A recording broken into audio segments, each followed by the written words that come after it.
Buenas tardes, estimados pacientes y público en general. Soy el doctor Augusto Saavedra, médico nefrólogo de la clínica Ricardo Palma. Como es ya costumbre, en los jueves del consultorio en vivo, nos toca el día de hoy, y en coincidencia con el Día Mundial del Riñón, hablar sobre la enfermedad renal crónica, en diversos aspectos como es la prevención, el diagnóstico y el tratamiento. Este año el concepto del Día Mundial del Riñón es que la salud renal es para todos y debemos tomar todas las precauciones para evitar sorpresas en relación a este órgano. Para fines de la reunión o la conversación vamos a tocar los temas de esta forma: unos datos generales de inicio, algunos datos epidemiológicos en relación a la enfermedad renal y cómo así se puede generar, en relación a las causas. Hablaremos evidentemente de lo que es de alguna manera la prevención general, cómo procurar que no ocurran estas enfermedades, y si ya ocurren, lo que llamamos la prevención secundaria, o sea, hay formas como controlar la enfermedad ya una vez presentada. Igualmente los métodos diagnósticos estándar para detectarlos, y al final haremos un enfoque general de lo que podría ser el tratamiento. Obviamente es un tema muy amplio, vamos a tratar de tocarlo en el tiempo que nos corresponde. Cuando hablamos o mencionamos generalidades, es importante mencionar que la enfermedad renal crónica o el compromiso de los riñones está considerada dentro de lo que llamamos enfermedades crónicas no transmisibles. Enfermedades crónicas no transmisibles, de los cuales en el mundo se establece que la enfermedad renal crónica más o menos comprende a 850 millones de pacientes o personas en el mundo. Es una enfermedad bastante importante y se considera incluso que es un problema de salud pública. A razón de la pandemia que hemos todos presenciado y padecido, es evidente que ha de alguna manera trastocado la condición de salud en diferentes aspectos. Y si tocamos en particular las enfermedades crónicas no transmisibles, todos somos conscientes de que este silencio de control, que podría decirse así, ¿no? Porque todo se enfocó en COVID, hubo aislamiento, hubo cierre de atención en algún momento en los centros de salud, o en todo caso estaban los centros y los hospitales completamente ocupados por pacientes con COVID, y por tanto los pacientes con enfermedades crónicas, diabetes, hipertensión, enfermedad cardiovascular, los mismos pacientes con enfermedad renal crónica de alguna manera no han pasado o no han tenido un control adecuado en estos 3 años prácticamente. Recién creo que a partir de fines del año 22 es que los pacientes han comenzado a salir y los hospitales y instituciones de salud han comenzado a recibir a los pacientes. Y entonces, de alguna manera, esta situación ha generado que, por decir así, surjan más pacientes, más población enferma, tanto nueva como pacientes que ya tenían enfermedad y que en estos 2 años y medio no han tenido un control regular, y por tanto la enfermedad ha progresado. Entonces esto es una situación muy delicada, porque de alguna manera las enfermedades condicionan más daño de órganos. Algunos datos importantes que es bueno saber para enfocarnos por qué es la enfermedad renal tan frecuente, es tener algunos datos que se manejan en relación a las causas más frecuentes que llevan a enfermedad renal. Dentro de ellas tenemos la obesidad, la diabetes, la hipertensión. Por mencionar algunos datos, como ustedes ven aquí, para el año 2020, más o menos las personas mayores de 15 años en nuestro país, casi un 40% tenían algún tipo de lo que llamamos comorbilidad o factor de riesgo. Y dentro de esos factores, como les he mencionado, obesidad, diabetes mellitus, hipertensión arterial, quizás sean las principales razones y que comprenden la mayoría de personas que terminan con daño de órganos, entre ellos los riñones. Otro dato importante: casi un cuarto de la población de 15 años o más son obesos en nuestro país. Más o menos un quinto, un 21% de las personas mayores de 15 años tienen hipertensión arterial.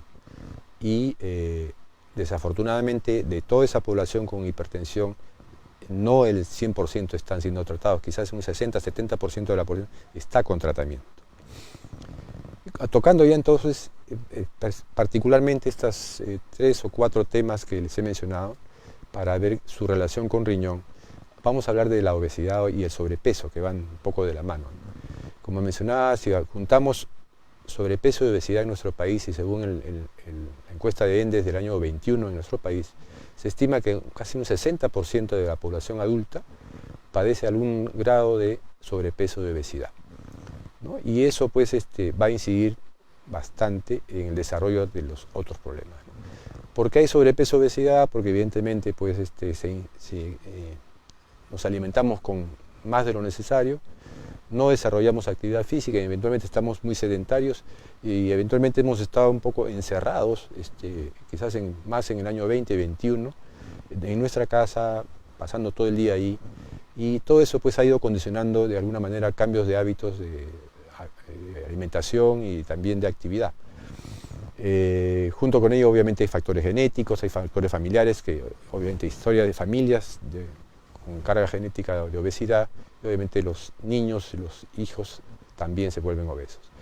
¿A qué conlleva la obesidad de por sí sola? La obesidad obviamente se menciona y se remarca. La obesidad es un factor de riesgo importante para el desarrollo de la diabetes tipo 2, para el desarrollo de hipertensión, para el desarrollo de enfermedad renal crónica per se. O sea, no es que la enfermedad renal sea causada por otra causa, sino el hecho de ser obeso lo pone en riesgo a la persona de desarrollar enfermedad renal crónica. Entonces vean la importancia del daño que condiciona la obesidad. Obviamente el hígado es otro órgano importantísimo en el caso de la obesidad, porque nos lleva a la condición de hígado graso y eventualmente, si no se controla, hasta la cirrosis. Cuando hablamos de diabetes, que quizás para lo que es enfermedad renal crónica o compromiso de riñón en el mundo se considera que es la primera causa de compromiso de los riñones. Y se estima, según los países o regiones, que del total de diabéticos, un 40-50% de ellos van a desarrollar en algún momento compromiso de los riñones. O sea, van a ir a la enfermedad renal crónica de todas maneras. Datos generales, por ejemplo, aquí estimados en las Américas en general, toda la zona de América, si hablamos del año 2010 al 2040, se estima pues que la cantidad de diabéticos va a seguir en incremento y vamos a llegar a más de 100 millones de diabéticos en nuestra zona, y eso va de la mano también con el gasto en salud, la parte económica que se está estimando en más de 400 millones de dólares en mantener a toda esta población enferma de alguna manera, ¿no?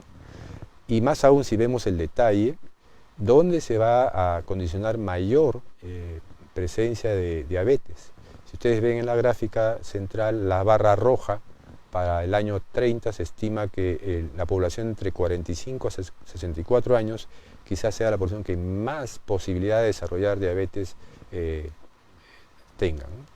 Obviamente los mayores de 65 también están en riesgo de desarrollar diabetes en proporción. Y como vemos en la parte inferior, hay un dato importante a considerar.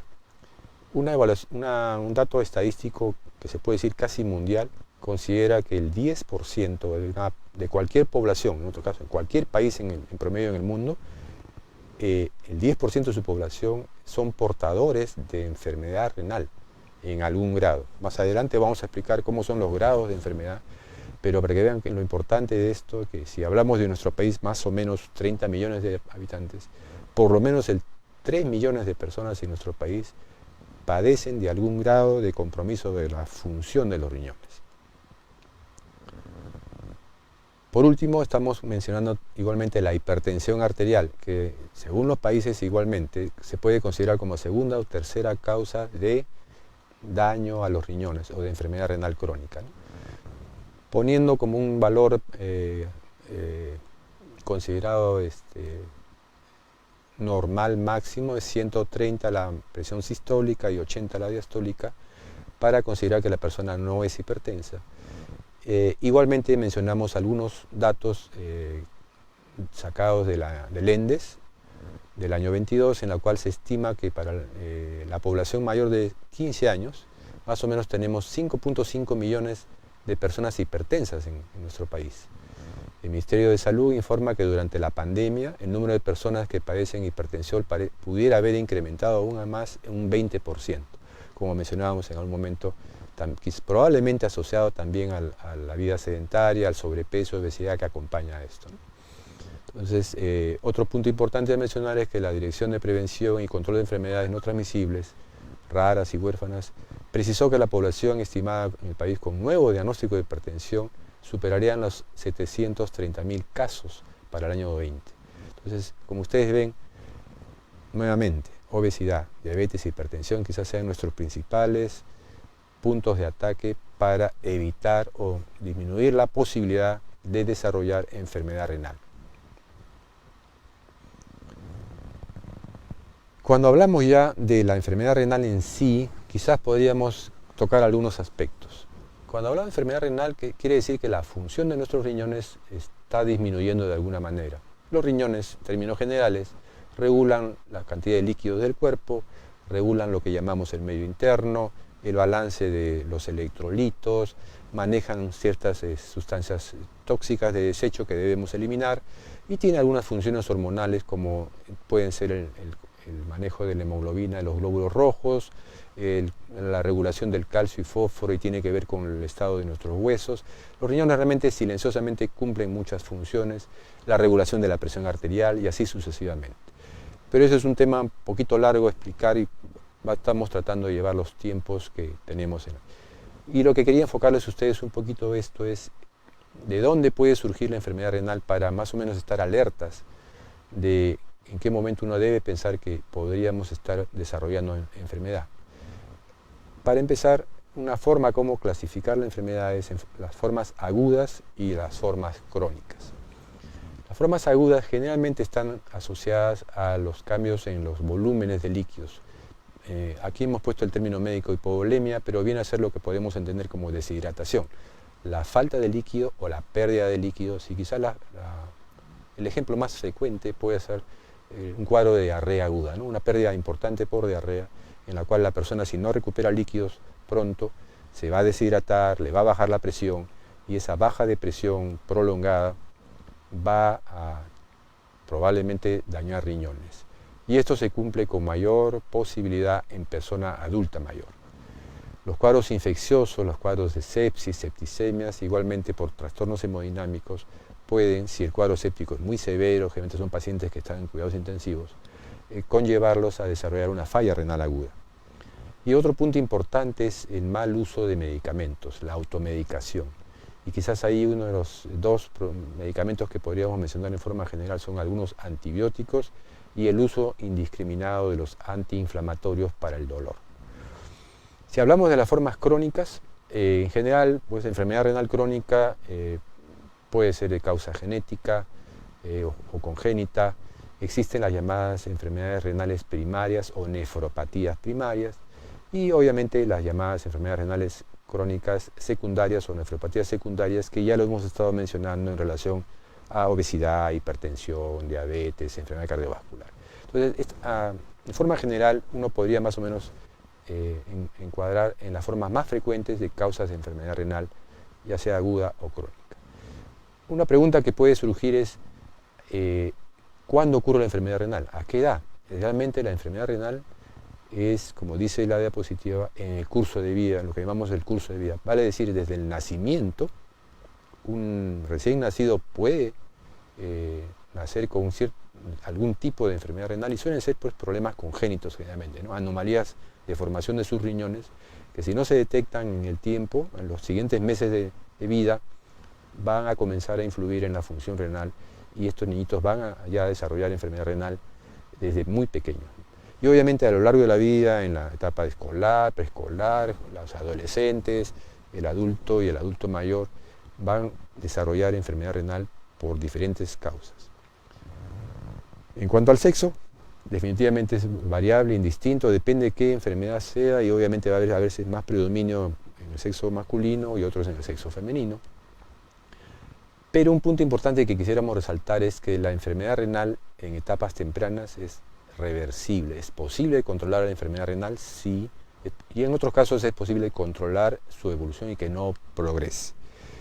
Pero algo que quería mencionar y es importante señalar es que la enfermedad, el compromiso de los riñones en sus etapas iniciales y quizás podríamos decir casi hasta un 50% de progresión de enfermedad, si hemos perdido 50% de función renal, no hay síntomas. La enfermedad es completamente silenciosa. Entonces, esta es una situación que obliga a determinados grupos o pacientes que llamamos grupos de riesgo a estar pendientes de que sus riñones sean evaluados. Por ejemplo, pacientes diabéticos, pacientes hipertensos que están siguiendo sus controles con sus respectivos médicos, sea su endocrinólogo, su cardiólogo, su médico internista que lo chequea, el mismo paciente con sobrepeso, obesidad, pacientes con formación de cálculos, pacientes con enfermedades autoinmunes, llámese artritis reumatoide, lúpicos, pacientes de grupo oncológico, todos ellos deben de alguna manera estar seguros que su médico le está monitorizando su función renal y detectando si no está ocurriendo compromiso. Y el otro grupo es la población de riesgo. Se dice generalmente que los adultos mayores deberían tener un chequeo de su función renal porque, nuevamente, sin síntomas podrían estar desarrollando. Esa figura de que el paciente viene a la consulta y me dice, me duelen mis riñones, doctor, me está doliendo acá, estoy mal de los riñones, es una sensación falsa. No hay dolor de riñón en la enfermedad renal. Lo que hay es un dolor, una contractura muscular, un dolor de la columna, un disco intervertebral. O sea, esto yo creo que es una pieza fundamental de hacer hincapié en que debemos pensar en el compromiso renal. Para remarcar, aparte de lo que hemos mencionado, obesidad, diabetes, hipertensión, enfermedad cardiovascular, como mencionaba, existe pues otros grupos de enfermedades, no tan frecuentes, pero que también pueden condicionar daño renal, como son las enfermedades inmunológicas, y ahí quizás el lupus eritematoso sistémico, las vasculitis, las artritis y otros componentes de la esfera reumatológica son importantes considerarlas y buscar si no está afectando a los riñones. Igualmente las neoplasias, ya sea por la enfermedad en sí misma, y el otro gran grupo de riesgo de daño renal es cuando los pacientes entran en los tratamientos de quimioterapia. Procesos infecciosos, efectivamente cuadros crónicos también están descritos que pueden condicionar enfermedad renal crónica, y quizás dentro de ellos en nuestro medio podríamos mencionar la tuberculosis, que es una enfermedad infecciosa muy frecuente en nuestro país y que si no se detecta puede, después de los pulmones, que es la principal zona que compromete la tuberculosis, la vía urinaria, los riñones están luego a continuación otra zona donde se ubica esta infección. Portadores de hepatitis crónica, hepatitis B, también se describen que a largo plazo un grupo de ellos puede desarrollar enfermedad renal crónica como consecuencia del virus de la hepatitis B. Entonces, nuevamente, estar alertas y saber cuándo chequear los grupos de factores de riesgo. Y el otro grupo son los pacientes que utilizan antiinflamatorios, y quizás en drogas podríamos abarcar también el cuidado que se debe tener con la sustancia de contraste de yodo que se utiliza en las tomografías. En las tomografías para estudios de cualquier parte del cuerpo que hay que inyectar la sustancia de contraste. Tener mucho cuidado porque puede condicionar daño renal y sobre todo en aquella persona que no sabe que tiene malos riñones, no tiene síntomas, pero ya tiene compromiso y si recibiera esta sustancia puede empeorar su situación. Entonces, obviamente que ya de protocolos, por ejemplo en la clínica y muchos sitios, se pide una creatinina de todas maneras, independiente de a la persona que le están solicitando una tomografía, ¿no? Para ver que su creatinina esté normal.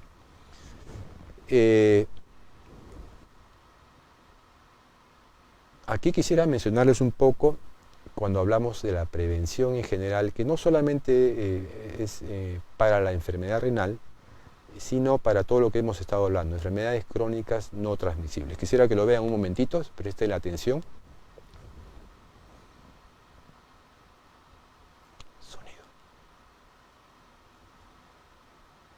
Sonido.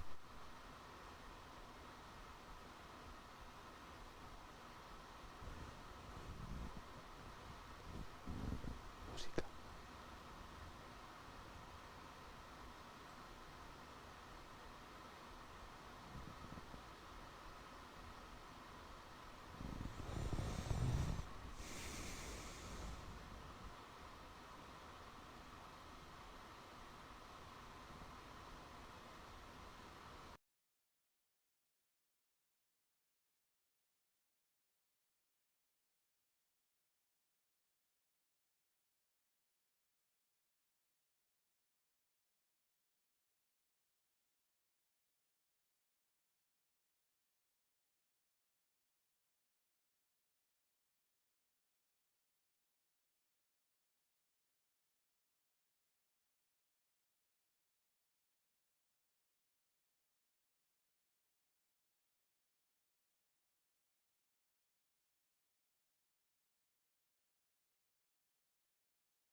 Ustedes pueden haber visto, esto de alguna manera podría resumirse en lo que llamamos estilos de vida saludable, ¿no? Cuando hablamos de enfermedades crónicas no transmisibles y en particular de enfermedad renal, el concepto es ese, ¿no? O sea, estilos de vida saludable.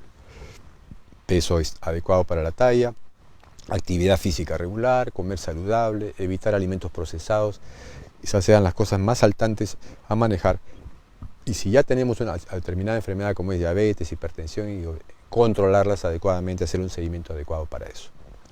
Tocando algunos aspectos de diagnóstico de enfermedad, cuando hablábamos de una enfermedad relativamente silenciosa, existe ya una clasificación que se utiliza a nivel mundial para catalogar a un paciente con compromiso de la función renal y tiene, como decíamos, grados, desde los grados leves, grados moderados, grados severos y cuando ya existe la insuficiencia renal.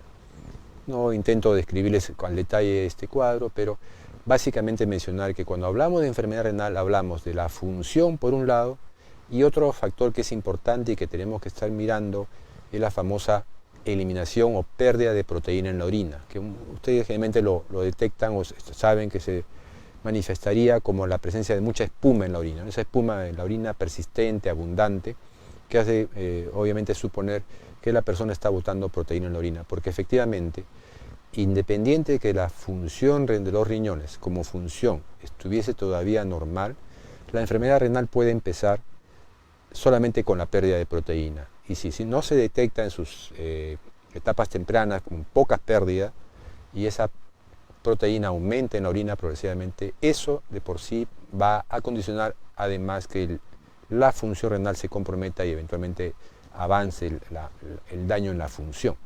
Entonces, de alguna manera, esto ayuda a clasificar la enfermedad en grados, vuelvo a repetir, desde el 1 hasta el 5, y eso va de la mano, ¿no? Grado 1 es riñón sano, grado 2 daño leve, grado 3 grado moderado, grado 4 grado es severo, y el grado 5 es la llamada falla renal o insuficiencia renal crónica, que son los pacientes que van a terminar de todas maneras en los tratamientos llamados sustitutivos.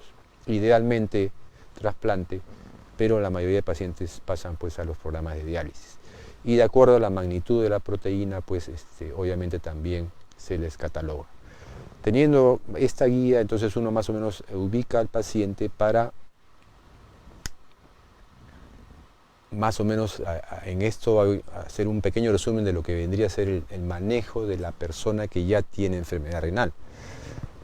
Cuando ya detectamos la enfermedad renal en sus diferentes estadios, y nuevamente como ustedes ven ahí las columnas 1, 2, 3, 4, 5, uno va a enfocar al paciente y de acuerdo al grado de enfermedad vamos a estimar cuáles son los puntos a seguir. En términos generales, el paciente con enfermedad renal crónica, lo primero que manejamos es la alimentación. O sea, es una alimentación bastante saludable. En lo posible se sugiere y se dice que no deberían consumirse alimentos procesados, y en alimentos procesados pues realmente está todo lo que consumimos todos los días, ¿no? Gaseosas, paquetitos de galletas, chisitos y cositas que hay muy saladas, por cierto, alimentos enlatados, embutidos, todo lo que viene ya procesado, listo para las hamburguesas, y todo lo que viene listo para meter al microondas, entonces uno ya tiene comida. Esa alimentación definitivamente pone en riesgo, en particular para enfermedad renal, pero obviamente para todas las demás enfermedades, empezando por la hipertensión, además el gran aporte calórico que tienen, hay sobrepeso agregado, o sea, es un círculo vicioso la alimentación no adecuada. Luego de eso, según el grado de compromiso, ya uno va considerando si la enfermedad renal va acompañada, por ejemplo, de hipertensión. Es muy frecuente que la enfermedad renal el paciente desarrolle hipertensión y obviamente hay que manejar esa hipertensión. Otro factor que va asociado con el compromiso de la función renal son trastornos en lo que llamamos las grasas o los lípidos. Ustedes recordarán la palabra colesterol, triglicéridos.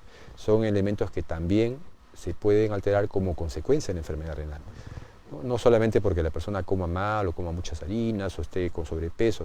La enfermedad renal por sí puede causar y causa eventualmente elevación de triglicéridos. Entonces también es otro elemento que tenemos que vigilar y controlar.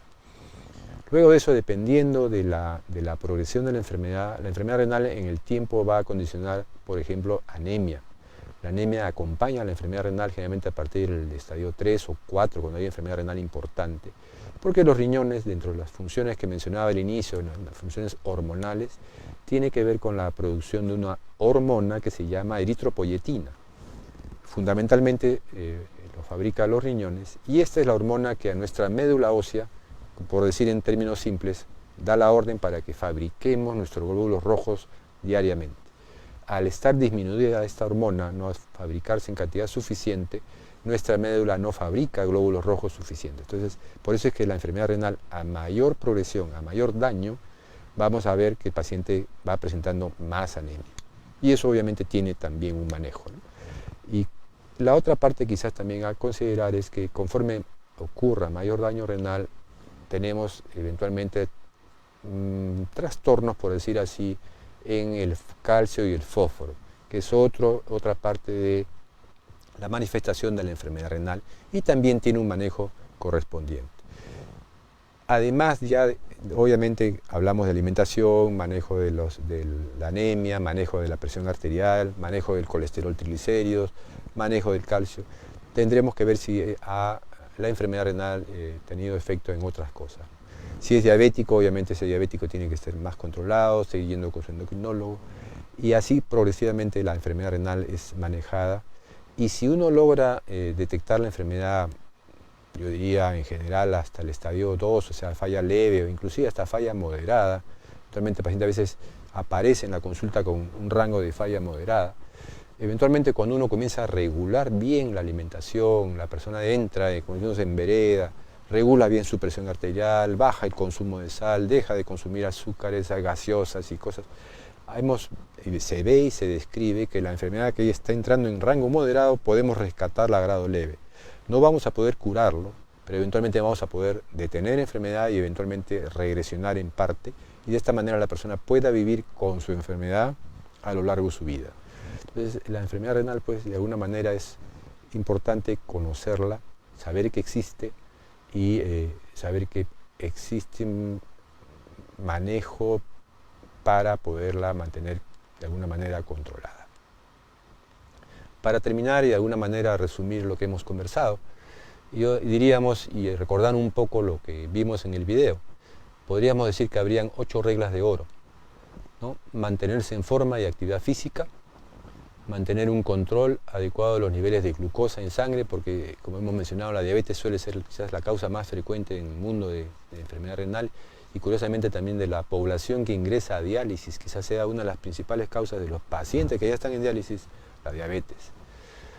Monitorizar la presión arterial, como hemos mencionado, también es importante el control de la presión arterial, porque la hipertensión pues daña órganos blancos, cerebro, ojos, corazón, riñones. Comer saludablemente y mantener el peso ideal controlado, mantener una ingesta de líquidos saludable y adecuada. Quizás haya un pequeño toque en lo que es líquidos. Se escucha y se difunde con mucha frecuencia los famosos 8 vasos de agua, 2 litros de agua y estas cosas. El concepto del líquido en general es que efectivamente más o menos vamos alrededor de 2 litros de líquido al día. Eso implica de repente la infusión que tomaron en la mañana, el jugo, un café, de repente un refresco, de repente un caldito, una sopita, todo lo que sea líquido, fruta, eventualmente hay frutas muy jugosas. Todo eso cuenta como líquido. Hay un concepto de que la persona come todo eso y piensa que además debe ingerir 2 litros de agua. O sea, eso ya es demasiado. Son 2 litros de líquido sumando los alimentos. Generalmente no llegamos a ingerir 2 litros de líquido con los alimentos del día, entonces se recomienda quizás pues 3 vasos de agua o alguna infusión como puede ser una hierba luisa, manzanilla, dependiendo de las personas. Personas que nos dicen con mucha frecuencia, doctor, yo no puedo tomar tanta agua, ¿no? Bueno, efectivamente, no es necesario tomar los 2 litros en agua, o sea, no es así. Hay otras infusiones, como vuelvo a repetir, una manzanilla, un anís, sobre todo las personas adultas. Y hago hincapié en los adultos porque es, entre comillas, normal que el adulto mayor pierda la sensación de sed. Puede estar deshidratado y no siente la necesidad de tomar líquidos. Entonces, los hijos, la familia, las personas que vivan con una persona adulta de 80, 70, 85 años, ofrezcan el líquido a lo largo del día, se tiene que mantener hidratado. Ya en los últimos años, por decir así, hay evidencia fuerte de que el solo hecho de estar deshidratado, levemente o moderadamente, en la población adulta mayor, inclusive en personas, puede ser una razón suficiente para desarrollar enfermedad renal crónica. Vean ustedes que lo importante es el estado de hidratación. ¿Okay? Obviamente seguimos, el no fumar es una cosa pues universal para muchas enfermedades. El cigarrillo, ¿por qué daña los riñones? Porque el cigarrillo al final termina dañando todo el sistema vascular arterial, daña las arterias, daña muchas cosas y los riñones son un ovillo de arterias, es un filtro llenecito de arterias que están filtrando la sangre. Entonces el cigarrillo daña por muchas formas. No automedicarse, como recordamos, cuidado con los antiinflamatorios, cuidado con medicamentos, cuidado con algunos antibióticos que son tóxicos al riñón, siempre preguntar a su médico y no usar antibióticos por su cuenta, hay antibióticos que son muy tóxicos para el riñón. Yo creo que vale la pena mencionar dos en particular que nosotros le tenemos mucho cariño, la amikacina y la gentamicina. Por favor, esos dos antibióticos, si usted ya tiene algún grado de enfermedad renal, si sabe que tiene enfermedad de riñones, amikacina y gentamicina, no vaya usted a recibirlos. Por último, controlar la función renal, ¿no?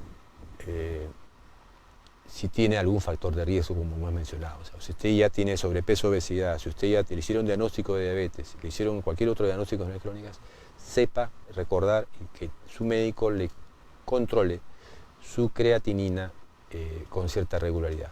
Y como cerrando esto, es muy sencillo evaluar la función renal, saber si estamos bien o no. Es una muestra de sangre de la mañana, que es la creatinina, la urea también podría ser, y la muestrita de orina de la mañana, que es donde vamos a detectar de alguna manera la presencia de proteína. Con estas dos simples pruebas, como decimos, podemos hacer un screening bastante suficiente a cualquier edad, en cualquier momento, a una persona con sospecha o posibilidad de que vaya a desarrollar enfermedad renal, o si ya tiene una enfermedad que puede condicionar, monitorizar su evolución con un control de creatinina y examen de orina. Creo que hasta ahí llegamos con la charla y estamos abiertos a las preguntas que ustedes de alguna manera quisieran comentarnos. Entonces vamos a pasar a eso y de alguna manera ir desarrollando algunas preguntas que parece que ya el público está mencionando. Hay una persona que nos saluda, buenas tardes, y dice: mi padre falleció por insuficiencia renal. ¿Es genético? ¿Puedo tenerla yo? Efectivamente, o sea, es una pregunta que siempre surge. Como hemos comentado yo un poco en la charla, la enfermedad renal pues realmente obedece a múltiples causas. Y no solo a la enfermedad renal, todas las enfermedades que vemos en general, lo que llamamos no transmisibles, efectivamente tienen un componente genético, tiene un componente familiar. Hay historia, por ejemplo, de la diabetes, que ya sea muy conocido, hay familias que son diabéticos, los abuelos, los padres, los hijos, todos son diabéticos, también hay familia de hipertensos, y por tanto también pues, existen enfermedades renales que pueden ser por herencia y pueden presentarse en la familia. Pero obviamente lo importante de pensar en esa posibilidad es que poder saber, en este caso por ejemplo si el padre falleció con insuficiencia renal, que el médico le comente a la familia qué enfermedad tenía la persona y de alguna manera eso puede indicar pues si hay un riesgo genético o no lo hay. Entonces yo creo que es importante que esta persona en todo caso, en general, sepan poder llegar al médico que atendió a su familiar y que de alguna manera le dé el diagnóstico lo más preciso posible para saber pues si es portadora de una enfermedad o fue portadora de una enfermedad genética que transmisible a la familia. Otra pregunta que tenemos es si la hipertensión puede ser reversible y la enfermedad renal por tanto reversible. En términos generales, la hipertensión arterial, si está bien diagnosticada, para empezar, porque ese es un problema que a veces por eso se confunde. Si la persona es hipertensa, la hipertensión arterial por definición es una enfermedad permanente, no se cura la hipertensión. El problema es que a veces en el diagnóstico inicial, como nosotros le decimos, a veces le ponen el sello porque, qué sé yo, la persona estaba efectivamente un poco estresada, estaba con un factor emocional fuerte, y llegó a la emergencia, le tomaron la presión en un momento y le encontraron la presión relativamente alta y de alguna manera fueron muy rápidos en decirle: uy, está con la presión alta, usted es hipertenso, le arranca un tratamiento y eso queda ahí ya de por vida. Obviamente también hemos tenido la oportunidad de ver personas pues, que nos han contado una historia así de hace 10, 15 años Y nos dicen, doctor, un buen día yo dejé de tomar la pastilla porque la presión no me subía y ahora mi presión está normal. Le tomamos la presión y efectivamente está normal. Entonces, esa persona no era hipertensa. Entonces, lo que ocurrió es que le hicieron un mal diagnóstico inicialmente. Y en relación a la enfermedad renal, hay que tener cuidado cuando hablamos de enfermedad renal, y si se acuerdan de la diapositiva, pusimos falla renal aguda y falla renal crónica. O sea, el paciente que hace una falla renal aguda, eso por lo general se define hasta 6 meses de evolución. Y por tanto, uno puede estar haciendo enfermedad renal, lo están controlando, pero si pasan 6 meses, recién se considera una enfermedad renal crónica. Entonces, hay pacientes que incluso pueden necesitar diálisis, inclusive, por falla renal aguda. Y así como fue agudo, salen de la diálisis y el riñón recuperar. Entonces, eso puede crear confusión en que, mira, yo tengo un amigo, un familiar que tuvo enfermedad en los riñones y ya se curó. Pues efectivamente, sí se puede curar la forma aguda. Las formas crónicas, como hemos comentado, gente ya establecido el daño crónico, ya es, por decir así, difícil que recupere función por completo. Lo que se puede lograr es estabilizar, no progresión o eventualmente mejorar en algo la función, pero no curar. Otra pregunta sería, buenas tardes, mi hermano le dijeron que sus riñones ya no le funcionaban, solo le practicaron unos exámenes de sangre y una ecografía. Bueno, ok. Cuando hablamos justamente de cómo definir si hay daño a los riñones, les mencionaba, en términos generales, con una muestra de sangre simple, que es una creatinina y una urea, que es un examen muy sencillo, eventualmente puede ser un examen de orina, y la imagen de la ecografía, sí uno puede estimar si existe realmente daño en los riñones o no. Y la pregunta da pie un poquito para recalcar, existen grados de enfermedad renal, o sea, no pasamos de riñón sano a riñón completamente enfermo, o sea, existen estadios de enfermedad. Entonces, dependiendo del valor de la creatinina y eventualmente de lo que informa la ecografía, uno puede más o menos estimar efectivamente si la función renal ya, si los riñones, mejor dicho, ya no funcionan. Decir ya no funcionan es una expresión muy fuerte, por decir así. Si ya no funcionan es una persona que necesita dializarse.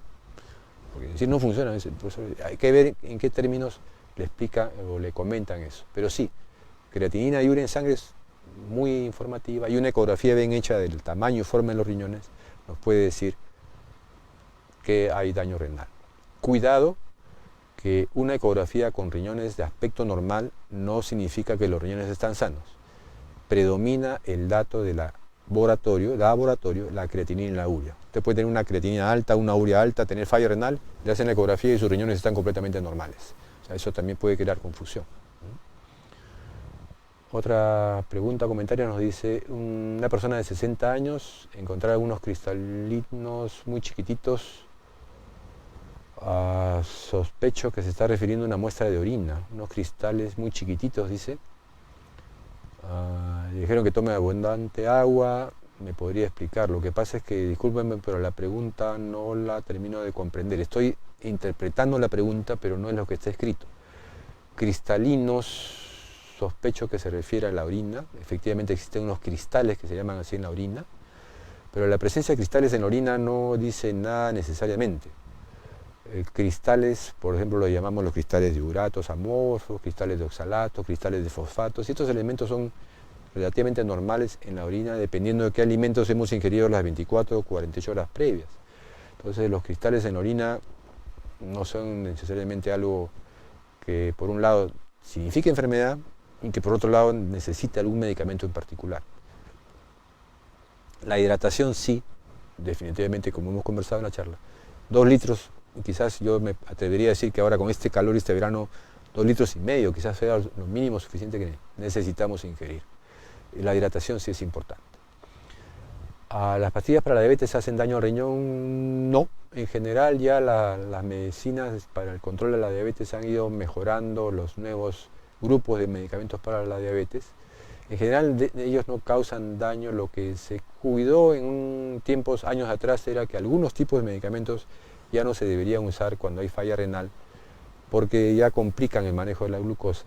Pero existen en la actualidad, yo diría, hasta 2 familias nuevas de productos para la diabetes, que las podemos usar perfectamente con los pacientes renales y nos ayudan a controlar muy bien su nivel de glucosa.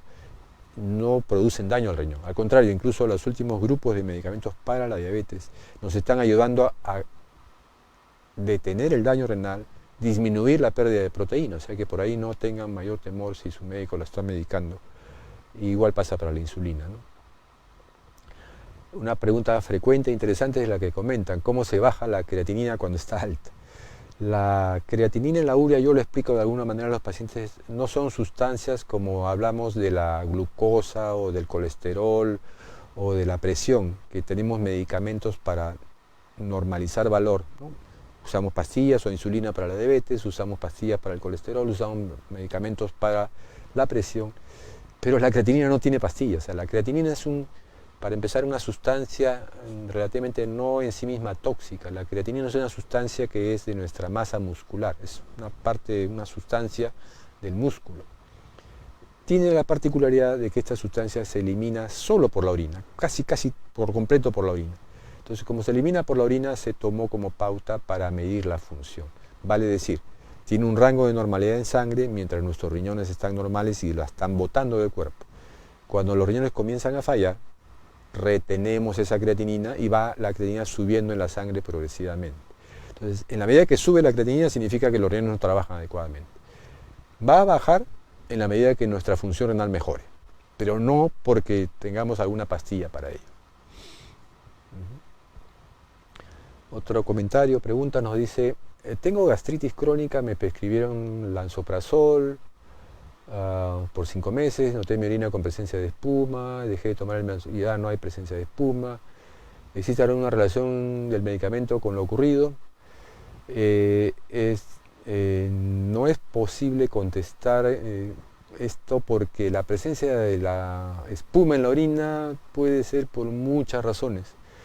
No está descrito en general que en este caso los medicamentos para la gastritis, la acidez en general, condicionen daño renal en términos generales. Quisiera que me comprendan bien.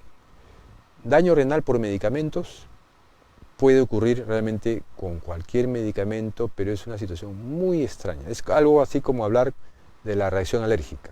Ustedes le dan un medicamento, por decir un paracetamol, un Panadol para la fiebre, y usted hace una reacción alérgica, y puede ser muy grave. O sea, la respuesta individual es variable.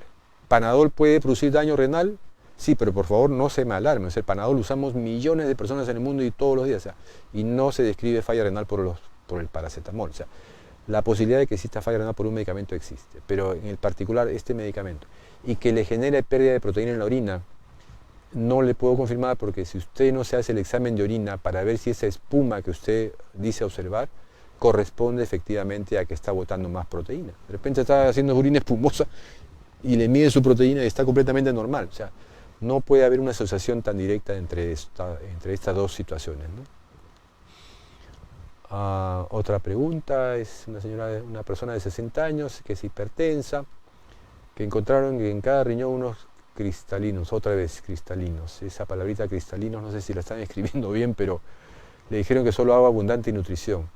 Sufre de hipotiroidismo y así es, doctor, solo agua.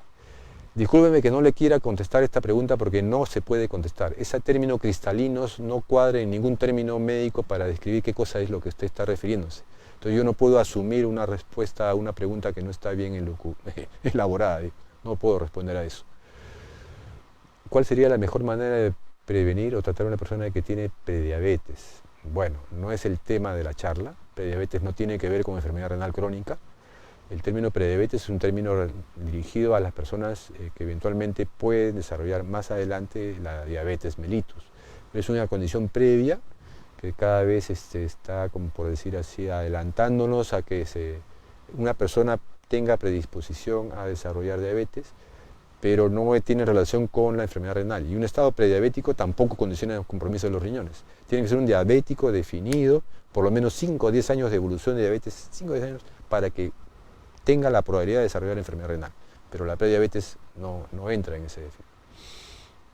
Es recomendable tomar mucha agua sin afectar el riñón. La orina siempre debe tener color. Perfecto. Y esa es una manera más o menos de correlacionar la cantidad de agua que cada persona necesita en forma individual. De alguna manera, cada organismo y cada persona es individual en sus manifestaciones y en sus requerimientos y en su tratamiento y en su manejo. Entonces, efectivamente, el color de la orina puede terminar siendo más preciso, por decir así, en la cantidad de agua que requiere esta persona, porque esta persona de repente vive en un clima húmedo o vive en un clima seco, vive en las zonas de la costa con mucho calor o vive en las zonas de la zona andina, altura y no hace calor.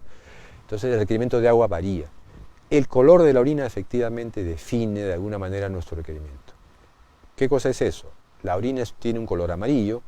Generalmente, y ahora en verano quizás lo notamos más, la primera orina de la mañana suele ser un amarillo más cargadito, más fuerte, porque estamos más concentraditos, nos falta líquido. Si tomamos líquido adecuadamente, nuestra orina efectivamente debe aclarar el color a lo largo del día y tornarse un color amarillo claro. No es bueno, en general, y no es necesario que nuestra orina se torne como agua transparente. Hay personas que toman agua porque piensan que su orina tiene que salir tan clara como el agua. Eso no es bueno, no es necesario. Entonces, tomar suficiente cantidad de líquidos, nuevamente, líquidos, no solamente es agua, líquidos a lo largo del día, de forma regular, para que nuestra orina de la tarde-noche sea un color amarillo claro, pero no un amarillo transparente. Eso no es bueno. Menos aún, yo tengo algunos pacientes que amanecen y orinan claro, o sea, están tomando tanto líquido hasta en la noche que orinan claro todo el día, o sea, eso no es adecuado. Otra pregunta, creo que se pasó la anterior. ¿Cuál es el examen más preciso, el análisis de orina o sangre? Ok, perfecto. En términos generales, para hacer lo que se llama el triaje o el despistaje de enfermedad de compromiso de la función renal, ambos datos son importantes. Como mencionaba, la muestra de sangre para la creatinina y el examen de orina, el examen de la mañana que llamamos así, donde se van a hacer las pruebas pues, del pH urinario, la densidad y la famosa tirita reactiva, que es para ver justamente la presencia de proteína, que de alguna manera sigue siendo el dato más importante para definir si esa persona está empezando a hacer daño renal. Presencia de proteína en la orina y o una creatinina que comienza a subir.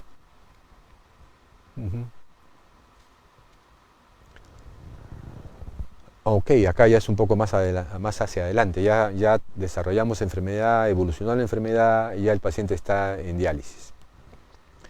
¿Qué efectos colaterales del paciente o qué puede presentar en diálisis? Realmente hay varias cosas que se pueden mencionar. Por un lado, hay algunos efectos que pueden presentarse o exacerbarse como parte de las enfermedades que trae el paciente. Es decir, por ejemplo, un diabético se puede descompensar en la diálisis, a veces pasa. Un paciente que ya ha sido hipertenso, que entra en diálisis, la presión puede también jugarnos malas pasadas en la diálisis, puede subir o bajar. Y los otros efectos de la diálisis en sí mismo, en términos generales, se supone y eventualmente debería ser que la diálisis el paciente la debe pasar de lo más tranquilo, si la diálisis está hecha en forma adecuada. Eventualmente, ocasionalmente, el paciente puede presentar un dolor de cabeza, puede tener a veces un poco de náusea, y eso generalmente va acompañando más bien a algunos fenómenos que ocurren en cuanto a la retención del líquido. Al paciente se le educa en que estando en diálisis generalmente ya no orinan, ya no eliminan líquido. Entonces, si entre diálisis y diálisis, cada vez en ese periodo toma más líquido de lo necesario y viene con lo que llamamos exceso de sobrepeso, nos trae 4 o 5 litros de líquido y lo tenemos que retirar en un corto periodo de tiempo, esa sacada de agua, es por decir esa deshidratación forzada, los 4 o 5 litros que lo ha el paciente ganado en 2 días, lo tenemos que retirar en 3 o 4 horas. Esa extracción de agua le condiciona molestias al paciente porque es como que lo deshidratamos y se va a sentir mal. Pero es porque el paciente no ha regulado su cantidad de líquido.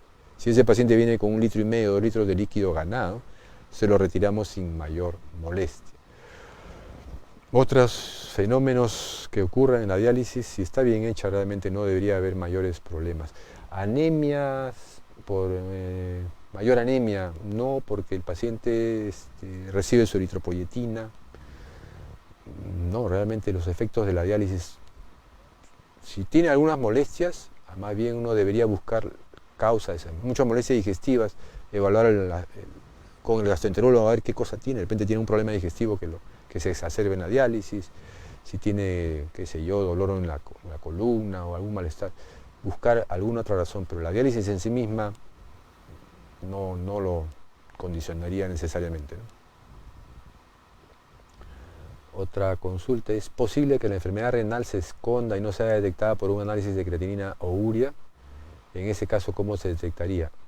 Ok, eso vendría a enfocar en lo que mencionábamos. Tenemos que tomar la muestra de sangre para creatinina y urea y la muestra de orina.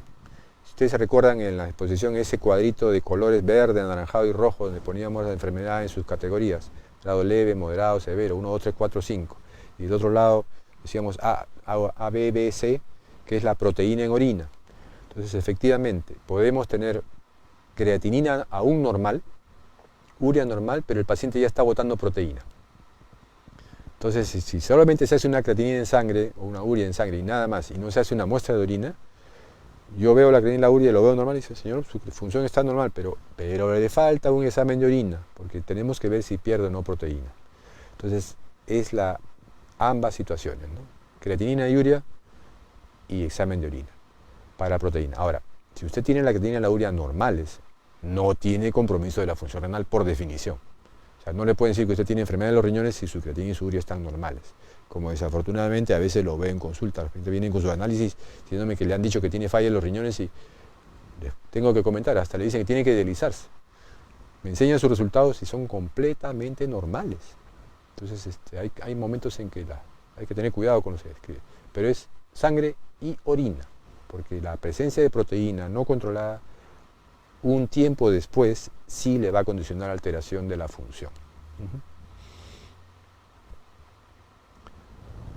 Otra consulta es: ¿de forma preventiva sería conveniente tomar ácido fólico y tiamina? Gracias por su atención. No, o sea, eso no existe. O sea, no hay prevención de enfermedad renal con vitaminas, no. El ácido fólico y tiamina, quizás que la persona que lo pregunta, es cuando el paciente o la persona ya tiene enfermedad renal en grado importante. Estamos hablando pues, de una enfermedad renal grado 3, 4, o sea, en pacientes en diálisis. En esos pacientes se les da ácido fólico y tiamina porque son deficiencias que presentan. Pero estas no son elementos para prevenir enfermedad de ninguna manera. Eso no existe. El concepto no es ese. Se usa cuando ya desarrolló enfermedad, etapas muy avanzadas, están con dietas especiales, dietas restringidas, y se le tienen que administrar ciertas vitaminas, no solamente estas, otras más. Buenas tardes, dice: ¿por qué en el día orino poco, pero en la noche que estoy en reposo orino mucho? Soy diabética y hipertensa. Perfecto. Hay algunos conceptos en relación a eso.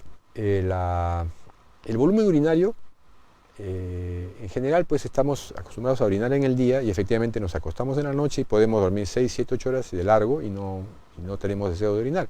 Pero efectivamente nos levantamos en la mañana y estamos con la vejiga llena y vamos a orinar. Esa situación habitualmente ocurre hasta, se dice, 60, 70 años. ¿Por qué hasta esa edad, 60? Porque a partir de los 60, 70 años, efectivamente nuestra función renal, aunque seamos completamente sanos, nuestra función ya comienza a disminuir por envejecimiento natural. Por decir, nuestros riñones envejecen junto con nosotros. Se comienzan a perder ciertos mecanismos del riñón en relación a lo que llamamos el manejo del agua, lo que llamamos concentración y dilución. Entonces ya no tenemos esa capacidad de concentrar. Eso es lo que mencionábamos, que nos levantamos en la mañana y orinamos amarillo cargadito, porque el riñón durante la noche que estamos durmiendo ha concentrado y ha aguantado un poco el agua, entonces en condiciones normales. Pero a partir de los 60 años para adelante, en general, esta capacidad se va perdiendo. Y naturalmente una persona adulta mayor, inclusive sana, puede comenzar a necesitar levantarse en la madrugada también a orinar, porque continúa produciendo orina lo suficiente para llenar su vejiga y la sensación. Otra razón es lo que menciona en este caso la persona que hace la consulta: es diabética e hipertensa. Entonces ya tiene enfermedades que además condicionan lo que llamamos trastornos hemodinámicos. Podría ser, por ejemplo, que esta persona diabética está haciendo glucosas altas en la madrugada. Entonces, si eleva sus glucosas, elevar la glucosa sabemos que también condiciona que la persona orine más, porque de alguna manera trata de botar esa glucosa que está alta orinando. El hipertenso puede ser nuevamente por lo mismo, y eventualmente si están dándole diuréticos para el control de la presión, entonces va a orinar con más frecuencia. Pero estas enfermedades condicionan de alguna manera trastornan la función renal. Y ese trastorno se traduce en cambios en volumen urinario. Y se nota más, sobre todo, y lo avisamos a los pacientes cuando les pedimos juntar orina de 24 horas para hacer pruebas de función renal. Van a juntar 24 horas de las 6 de la mañana de un día hasta las 6 de la mañana del día siguiente. Y el día que juntan se dan cuenta que en el día orinaron poco o nada, 2 o 3 veces medio, y en la noche comienzan a orinar y orinan 1 litro, 1 litro y medio. Esa es una situación que llamamos característica de la enfermedad renal, por una serie de mecanismos fisiológicos que no es un poco el tema de explicarlos al detalle, ¿no? Entonces, en general, creo que hemos podido contestar algunas inquietudes del público y de los pacientes. Solamente recalcar pues que debemos pensar en que podemos tener algún compromiso de la función renal si tenemos todos estos factores de riesgo que hemos mencionado, conversar con nuestro médico tratante si es que no nos está haciendo un control de creatinina y urea por lo menos 1 vez o 2 veces al año, por lo menos para estar mirando, y de esa manera pues cuidar, prevenir el daño renal, y si ya existe pues hay forma como controlarlo de alguna manera. Y obviamente la enfermedad renal, en principio los riñones, es manejada por la especialidad de nefrología, que es lo que estamos nosotros conversando. La nefrología es la especialidad que se encarga del cuidado de los riñones, como decir el cardiólogo para el corazón. Entonces, y ahí comprendemos todo lo que son enfermedades renales, el tratamiento de prevención de cálculos, el manejo de las infecciones urinarias, el control de la hipertensión como consecuencia de la enfermedad renal, y todo lo que significa los trastornos metabólicos condicionados por la enfermedad renal en sus diferentes etapas. Y eso sería lo que podríamos a ustedes comentarles, agradecerles la permanencia en la reunión y obviamente invitarlos a seguir estar en contacto para ayudarlos a cuidar sus riñones de la mejor manera posible. Muchas gracias.